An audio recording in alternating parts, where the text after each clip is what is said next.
acknowledge that we are stronger than we think. Hello guys, welcome to Yundel channel, and today I am sharing with you some thoughts. How can we really acknowledge that we are stronger than we think? Yes guys, we all have strength within us. We are strong, but sometimes we cannot acknowledge it. Sometimes we are just taking it for granted that we are more than strong enough than we think. So guys, this is my share with you. I welcome you here in my Yundel channel, and this is just my share from my own life experiences and from my own reading. Yes guys, it always needs a mindset work when we are going to work with ourselves, acknowledging that you are strong enough to handle things in your life. Many times we feel worried, scary of all the things happening in our life, right? Because we are not aware that we are strong enough more than we think of. How to acknowledge that we are stronger than we think. Stronger than we think, it means we have the ability to keep on going, putting one foot in front of the other. Yes guys, we are all strong enough as a human being. When we fear and doubt, and we say, we cannot make it. It is hard. It is very difficult. But guys, deep within you, you know that you are stronger more enough than you think of. Yes, guys, acknowledge in front of the other, even when fear and doubt say you can't.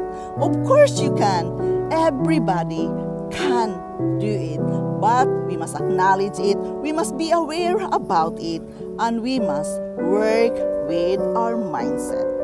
I am telling you to know that you're stronger than you think, you're more capable than you realize. We must know that signs that we're stronger than we realize. Yes, you must acknowledge it. You are stronger more than you can think of. Yes, guys, we must know the signs that we are strong than we realize by acknowledging that we have great patience within us, acknowledge that we know our weaknesses and work through them, acknowledge that we're not afraid of failure, acknowledge that we do not want discouraging thoughts. Acknowledge that, eliminate that you don't like discouraging thoughts. Acknowledge what we want because it's true who we are. Acknowledge that we're okay with being vulnerable, and acknowledge that we don't hold grudges. This is very important, guys. And how we do know that we are stronger than we think?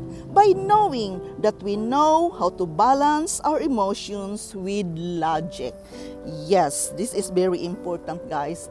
Mindset work. We must learn to balance all these things, our emotions.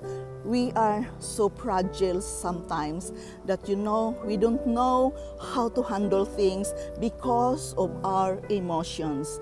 Be mindful enough that you want to change your life. You want to do the best thing you can do.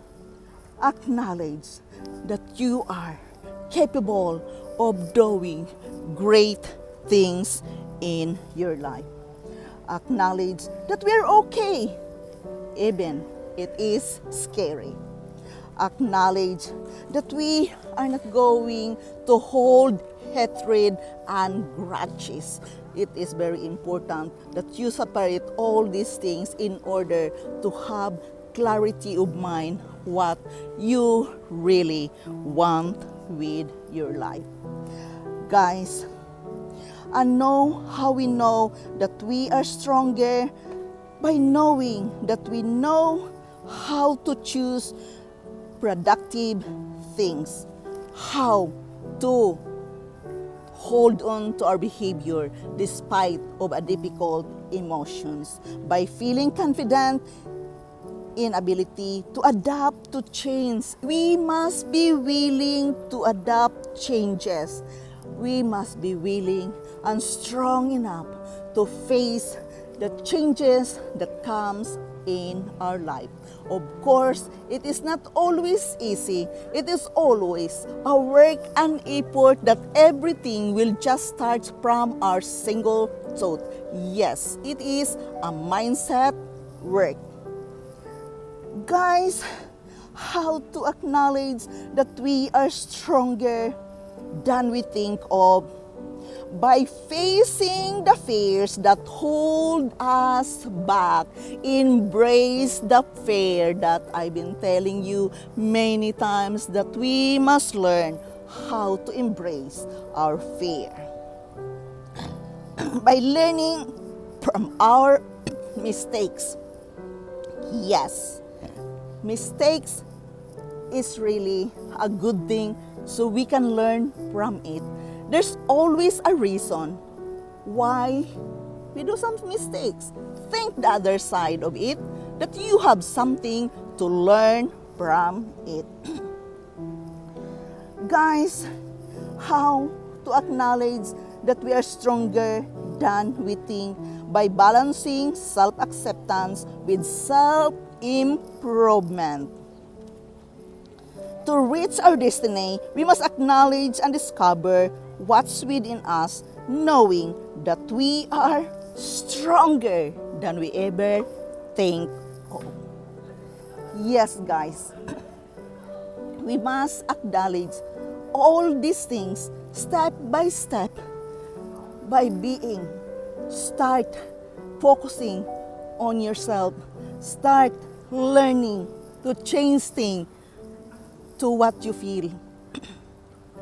Have your mindset, be prepared for changes. Yes, guys, for me, I don't like changes at all. But guys, sometimes changes is a must for a reason. Therefore, we must always be prepared and acknowledge that we are stronger enough to do the changes in our life.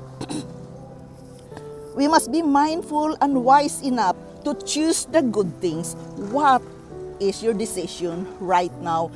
Don't base in feelings and emotions. Be wise enough to use your head, use your mind according to what the situation craves from you. This is very important, that we really know how to embrace our fears. This is not easy. This is uncomfortable. I don't like it either. But guys, something in life, we must just face it. Whether we like it or not, we must just learn to embrace that certain moment of changes in our life. It is a part of our life journey. We must just be mindful enough in order to change in our situation, in our life.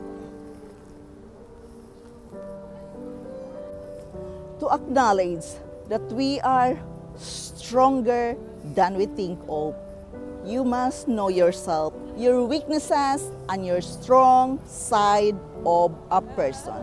It is very important that you know yourself, because when you know yourself, you know how to handle your feelings, your emotions, because most of the time, guys, our situation is being adjusted to our feelings and emotions, and we are many times doing the decision through our emotions, which is not really good at all, because it is important that we know how to learn to use our mind. Therefore, mindset work is a work itself in order to acknowledge that we are strong enough. You must know yourself that you are patient. You know how to handle your feelings. You know how to handle your emotions. By that, you can reach the right decision you are facing in your life at that certain moment. How can we acknowledge that we are stronger than we think of? Guys, it is easier to do that. In my experience, when you do the meditation and the prayer, you have clarity of mind. It is easier to acknowledge. Then the patience comes. Then the wise decision comes when you have a moment of silence with yourself. So guys, this is just my share. Thank you so much for listening. Thank you so much for dropping here in my channel today. I am forever grateful to each and every one of you. I love you guys and bye-bye.